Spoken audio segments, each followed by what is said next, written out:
Please all stand.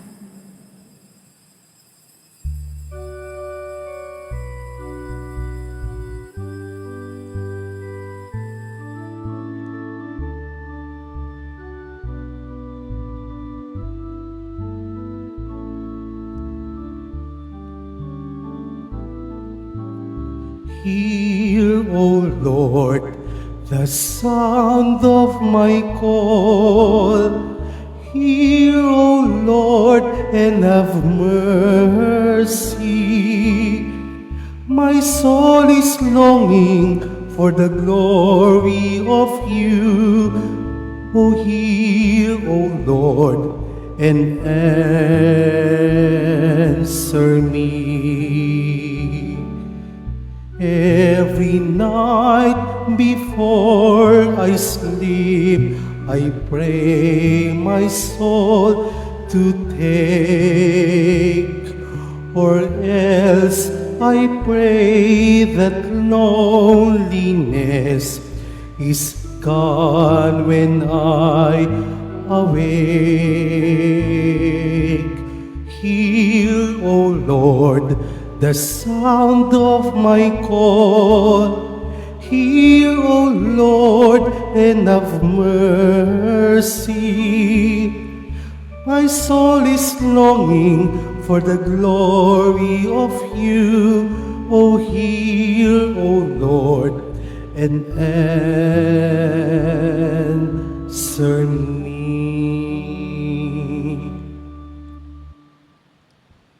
In the name of the Father, and of the Son, and of the Holy Spirit, Amen. the Lord be with you. And with your spirit. My dear brothers and sisters, let us acknowledge our sins and so prepare ourselves to celebrate the sacred mysteries.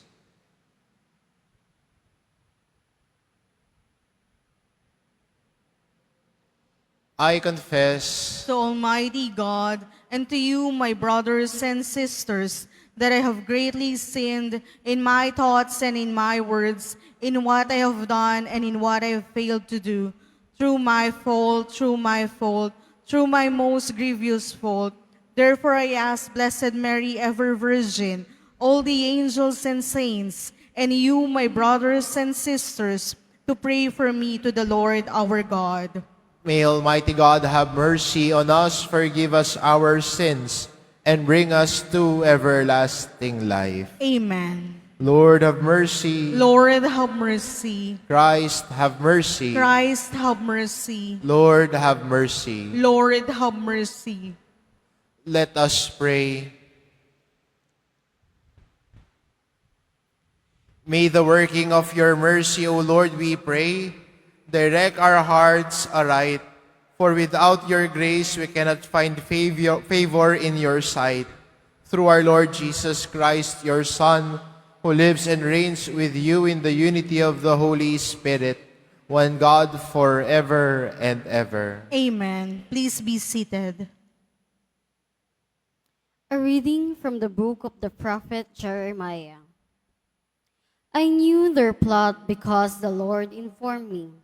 At that time you, O Lord, show me their doings.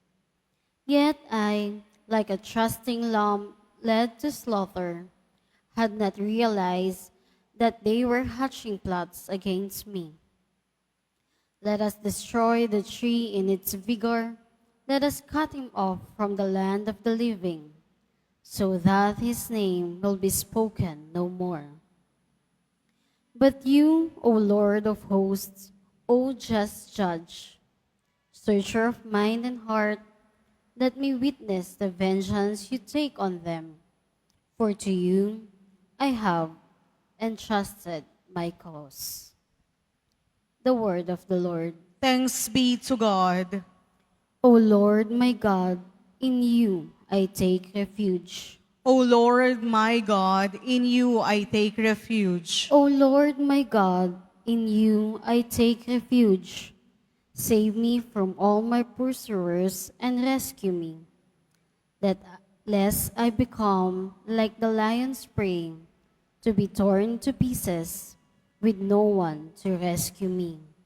O Lord my God, in you I take refuge. Do me justice, O Lord, because I am just, and because of the innocence that is mine.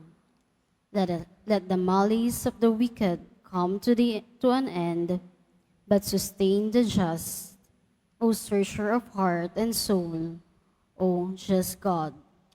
O Lord my God, in you I take refuge. A shield before me is God, who saves the upright of heart. A just judge is God, a God who punishes day by day. O Lord my God, in you I take refuge. Please all stand.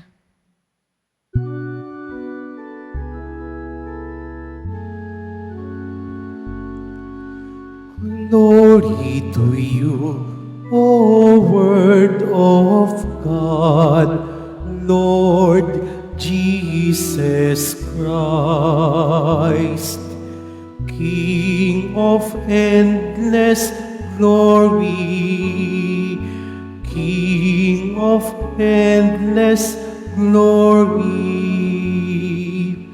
Blessed are they who kept the world with a generous heart, and he the harvest through perseverance.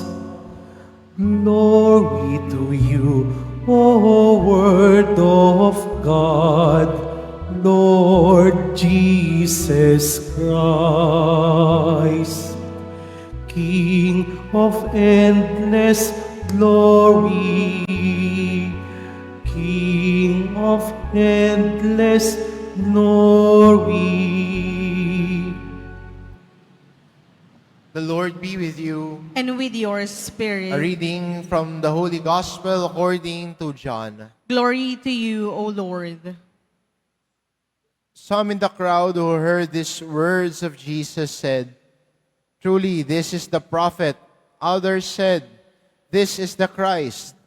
But others said, "The Christ will not come from Galilee, will he? Does not Scripture say that the Christ will be of David's family and come from Bethlehem, the village where David lived?" So a division occurred in the crowd because of him. Some of them even wanted to arrest him, but no one laid hands on him. So the guards went to the chief priests and the Pharisees, who asked them, "Why did you not bring him?" The guards answered, "Never before has anyone spoken like this man." So the Pharisees answered them, "Have you also been deceived? Have any of the authorities or the Pharisees believed in him? But this crowd, which does not know the law, is accursed." Nicodemus, one of their members, who had come to him earlier, said to them, "Does our law condemn a man before it first hears him and finds out what he is doing?" They answered and said to him, "Are you not from Galilee also, are you? Look and see that no prophet arises from Galilee." Then each went to his own house. The Gospel of the Lord. Praise to you, Lord Jesus Christ. Please be seated. In this Mass, we welcome the many pilgrims that come to this church, those who have come here from a far place. Nagpunta ho dito para magdasal, mag-pilgrimage, lalo na malapit na ho ang mahal na araw. No? At ganoon din, kahit yung mga simpleng, not in a group, but as a devotee, who came here to this church, we welcome you to the home of Jesus Nazareno. In our gospel, we hear the discussion of the people. They were arguing, is Jesus the Christ or a prophet? And what is their contention why others would not believe him? They would always say, because he's from Galilee. And you will hear in the gospel that the Pharisees said, no prophet comes from Galilee. Minsan magandang parang tatanong natin, no, sa panahon ngayon, imposibleng may manggaling na mabuti diyan. Di ba? Even one of the disciples of Jesus said, what good can come out from Nazareth? But in our gospel, we can see that when God moves, when God comes to journey and walk with us, He goes beyond our expectations. He goes beyond our understanding. And when God moves in our lives, He gives more than what we expect. Higit pa ho sa inaasahan. Higit pa ho sa iniisip natin. Ganun ho magbigay at panaglakbay ang Diyos. And in our gospel, for them, it is impossible that a prophet would come from Galilee. And they were arguing, oh, the Christ would come from David. Jesus is from the line of David. He was born in Bethlehem. Jesus was born in Bethlehem, right? Diba? Siya'y mula sa lipi at lahi ni David. Siya'y pinanganak sa Bethlehem, na bayan ni David. Bayan ng hari. Lahat tumutugma. Pero ano ang kanilang alinlangan? Taga Galilea siya, 'di ba? Pero kung babalikan din natin, 'di ba sinabi din ni Jesus, ako ba'y kilala ninyo? Alam niyo ba saan ako nanggaling? Minsan yung mga iniisip natin, tayo yung naglalagay ng limitation sa isip natin. Tayo yung nagkakahon sa isang tao. At kahit ang Diyos, kinakahon din natin. Pero ang Diyos, He does more than we have ever imagined. More than we are ever expecting. At sa tingin ko, yung iba dito ay patuloy na bumabalik dito sa tahanan ng Poong Hesus Nazareno.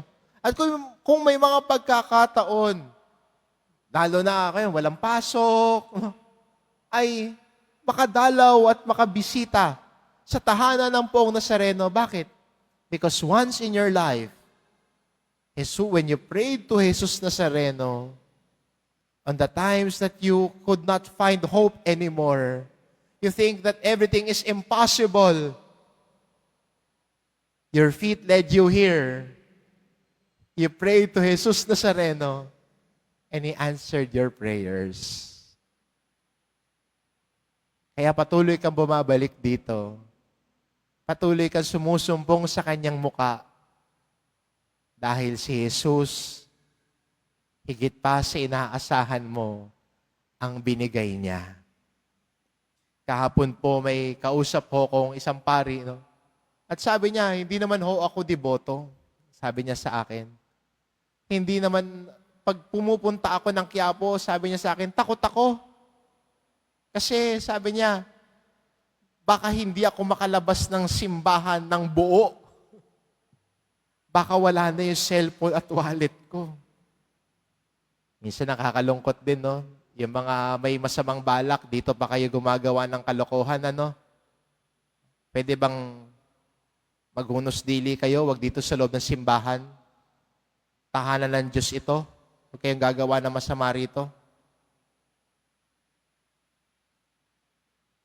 At sabi niya, nung dumating siya sa punto na siya'y nawawala ng pag-asa, nagkaroon siya ng problema, nagkasakit ang nanay niya, at sabi niya, ang mga paa ko ang nagdala sa akin sa Quiapo para magdasal. At yung panalangin niya, sa patuloy niyang pagdadasal, patuloy niyang pamimintuho sa Poong Nazareno, yung nanay niyang bedridden, nakakalakad na gamit ang walker. Minsan, no, ganun din sa buhay natin bilang Kristiyano. Ang Diyos, pag nagbigay sa atin, higit pa sa inaasahan natin. Kapag ang Diyos ang gumalaw sa buhay natin, higit pa sa iniisip at inaakala natin. At ganun ang naranasan ng mga tao.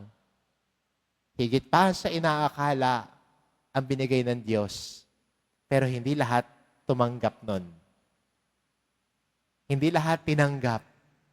Pero sana sa atin bilang mga deboto ng Poong Nazareno, sana iba naman sa atin. Na kapag ang Diyos ang gumalaw, kapag ang Diyos ay went beyond our imagination and expectations, nakikita natin ang paggalaw niya sa buhay natin at ang ating tugon ay hindi pagdududa, hindi pag-aalinlangan, kundi pagsampalataya sa Kanya. Dahil siya ang Diyos na nagmamahal sa atin, siya ang Diyos na pumapatnubay sa atin, siya ang Diyos na bukal ng pag-asa natin. Amen. Please all stand.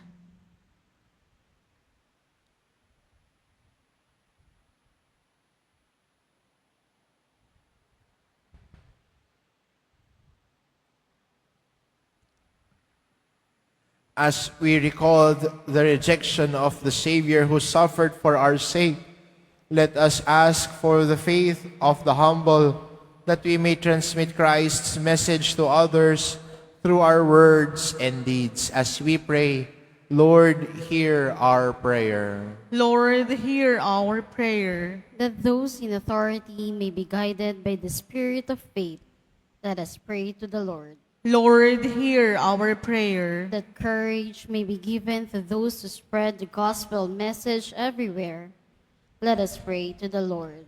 Lord, hear our prayer. That rich nations may be generous to poor nations, let us pray to the Lord. Lord, hear our prayer. That the sick, the prisoners, the elderly, and the handicapped may be strengthened by God's consoling words, let us pray to the Lord.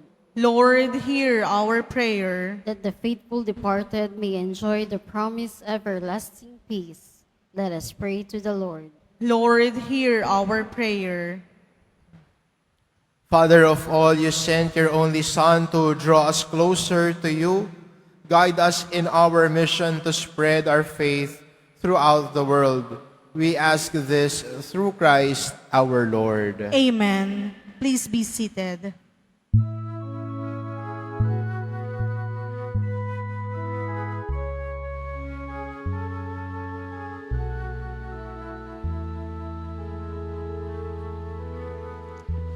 Lord, we bring to you the bread of life we offer to you.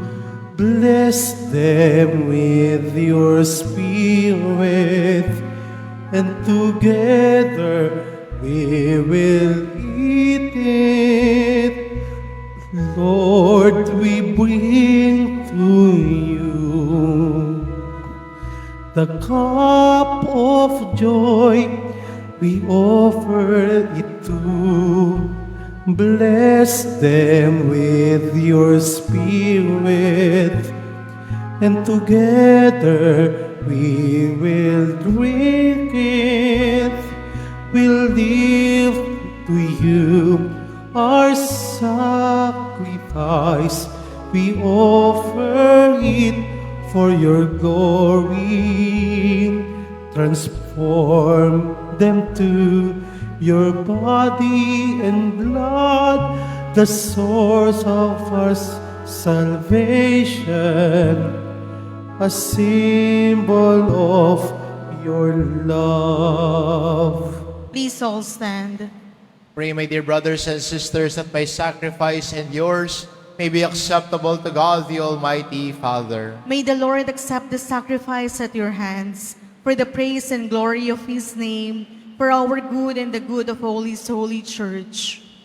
Be pleased, O Lord, we pray, with these oblations you receive from our hands, and even when our wills are defiant, constrain them mercifully to turn to you through Christ our Lord. Amen. The Lord be with you. And with your spirit, Lift up your hearts. we lift them up to the Lord. Let us give thanks to the Lord our God. It is right and just, It is truly right and just, our duty and our salvation, always and everywhere to give you thanks, Lord, Holy Father, Almighty and Eternal God, for you have given your children a sacred time for the renewing and purifying of their hearts, that, freed from disordered affections, they may so deal with the things of this passing world as to hold rather to the things that eternally endure.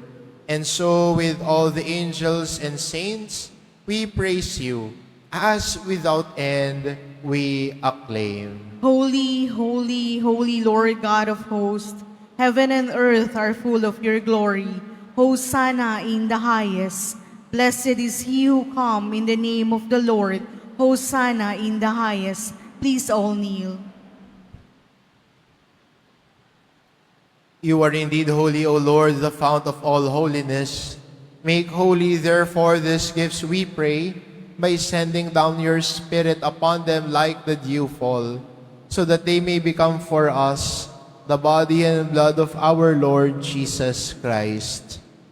At the time he was betrayed and entered willingly into his passion, he took bread and giving thanks, broke it and gave it to his disciples, saying, "Take this, all of you, and eat of it, for this is my body, which will be given up for you."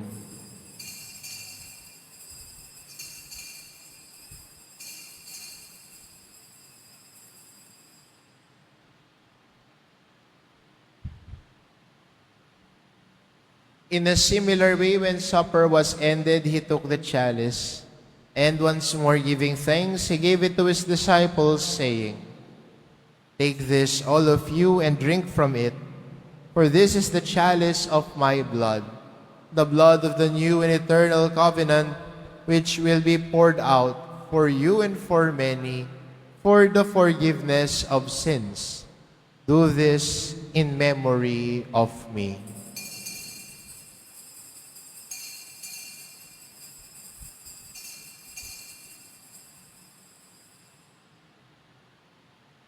Please all stand. Let us proclaim the mystery of faith. We proclaim your death, O Lord, and profess your resurrection until you come again. Therefore, as we celebrate the memorial of his death and resurrection, we offer you, Lord, the bread of life and the chalice of salvation, giving thanks that you have held us worthy to be in your presence and minister to you. Humbly we pray that, partaking of the body and blood of Christ, we may be gathered into one by the Holy Spirit. Remember, Lord, your church spread throughout the world and bring her to the fullness of charity, together with Francis, our Pope, and Jose, our Bishop, and all the clergy. Remember also our brothers and sisters who have fallen asleep in the hope of the resurrection, and all who have died in your mercy. Welcome them into the light of your face. Have mercy on us all, we pray, that with the Blessed Virgin Mary, Mother of God, with Blessed Joseph, her spouse, with the blessed apostles and all the saints who have pleased you throughout the ages, we may merit to be co-heirs to eternal life, and may praise and glorify you through your Son, Jesus Christ. Through him, and with him, and in him, O God, Almighty Father, in the unity of the Holy Spirit, all glory and honor is yours, forever and ever. Amen. At the Savior's command, informed by divine teaching, we dare to say, Our Father, who art in heaven, hallowed be thy name. Thy kingdom come, thy will be done on earth as it is in heaven. Give us this day our daily bread, and forgive us our trespasses, as we forgive those who trespass against us. And lead us not into temptation, but deliver us from evil. Deliver us, Lord, we pray, from every evil. Graciously grant peace in our days, that by the help of your mercy, we may be always free from sin and safe from all distress, as we await the blessed hope and the coming of our Savior, Jesus Christ. For the kingdom, the power, and the glory are yours, now and forever. Lord Jesus Christ, who said to your apostles, "Peace I leave you, my peace I give you," look not on our sins, but on the faith of your church, and graciously grant her peace and unity in accordance with your will, who live and reign forever and ever. Amen. The peace of the Lord be with you always. And with your spirit. Let us offer each other the sign of peace.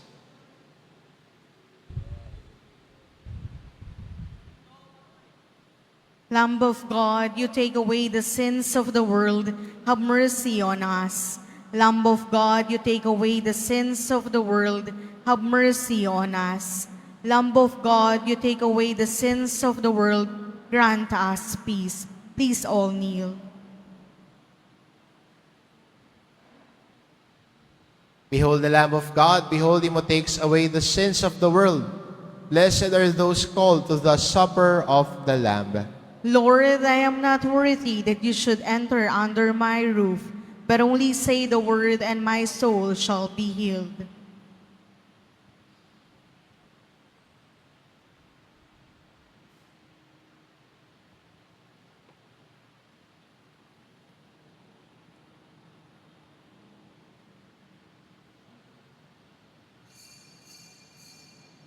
Para sa lahat ng tatanggap ng banal na komunyon, sasagot po tayo ng amen pagkasabi ng pari o ng lay minister ng katawan ni Kristo, at isubo agad sa bibig bago umalis sa harapan ng pari o lay minister. Sumunod po tayo.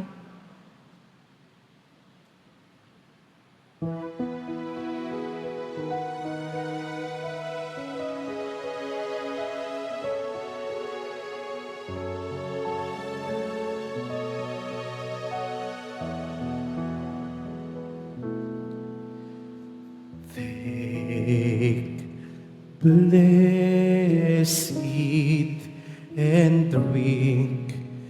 Here is my body, here is my blood.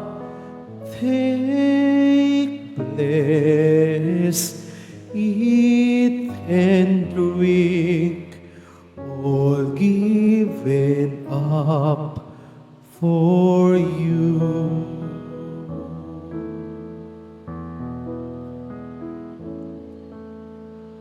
I am the bread of life. Who comes to me shall not hunger. Who believes in me shall not thirst. Here is my promise to you. Take, bless, eat, and drink. Here is my body, here is my blood. Take, bless, eat, and drink. All given up for you. Seek and you shall find. If you knock, the door shall be opened. So ask and you shall receive. This is my promise to you.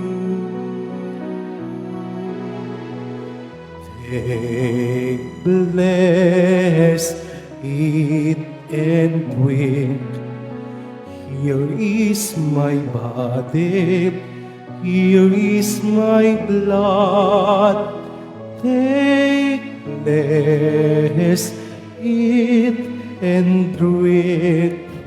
All given up for you.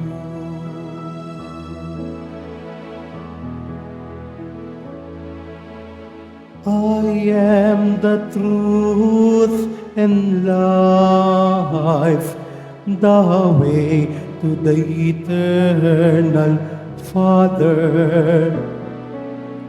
For you shall see through me. This is my promise to you.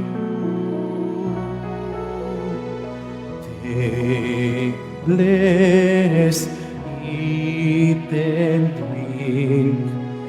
Here is my body, here is my blood. Take, bless, eat and drink. All given up for you.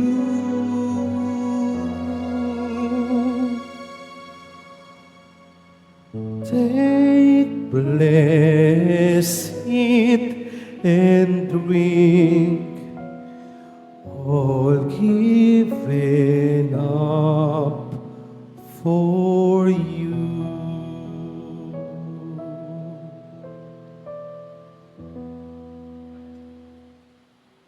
Announcement.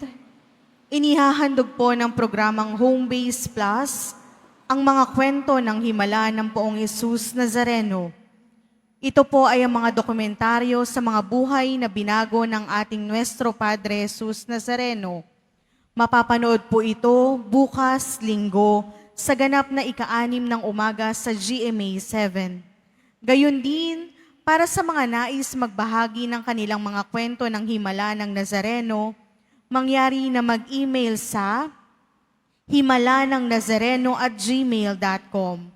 Inaanyayahan po ang lahat na sumubaybay. Pagkatapos ng misa, wiwisikan po ang lahat ng banal na tubig. Pinakikiusapan ng lahat na manatili lamang muna sa inyong mga lugar. Tanging sa Quezon Boulevard o sa Plaza San Juan lamang ang labasan ng lahat. Sumunod po tayo. Maraming salamat po sa inyong pagdalaw at pagsisimba sa Basilica Menor at Pambansang Dambana ni Jesus Nazareno. Please all stand. Let us pray. May your holy gifts purify us, O Lord, we pray, and by their working render us fully pleasing to you through Christ our Lord. Amen. The Lord be with you. And with your spirit. Jesus Nazareno, through the cross, you show the world the enduring love of God to the world.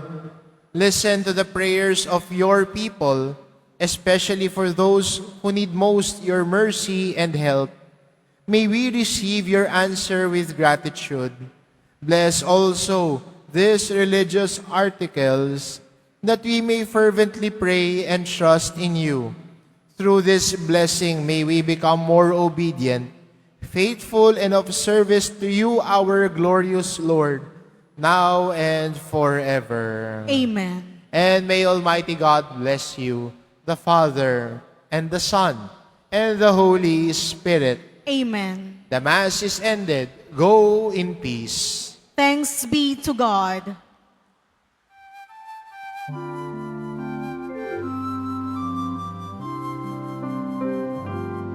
Nuestro Padre Jesus Nazareno, sinasamba ka namin, pinipinto ka namin, aral mo ang aming buhay at kaligtasan.